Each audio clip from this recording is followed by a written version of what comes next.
এই কি রে এখানে বসেছিস কেন? বাবাকে বানা ফোন কিনে দিতে বলেছি, খানকির ছেলে আমাকে ফোন কিনে দেয়নি। আরে এই ব্যাপার, তোর বাবা যা বলবে তাই শুনবি, ঠিক আছে? তারপরেও না যদি তোর বাবা ফোন কিনে দেয়, তুই বললি আমি ভাত খাবো না। পালন করলে হবে? হ্যাঁ একবার করে দেখ না তুই। ঠিক আছে তাহলে আমি সত্যি ত্যাগ করবো, আমি সত্যি ত্যাগ করবো। উফ বাবা কি হাগা বেজে রে।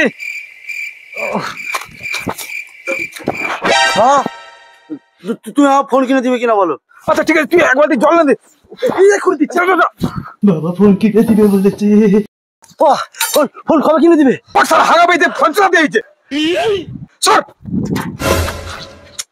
না তুই না ফোন কিনে আমি কিন্তু ঘরে ভাত খাওনি বলে দিচ্ছি। আরে কিন্নি 3 বাটি করে চাল নাও, আজ থেকে 2 বাটি নিবে। এই খানকির ছেলে ভাত খাওয়া বলেছে। মারা আমি থাকবো মা তোর ঘরে। হ্যালো বাবু। হ্যাঁ কাকা বলো। আমার ছেলেটা তোর কাছে আছে? হ্যাঁ আমার কাছেই আছে।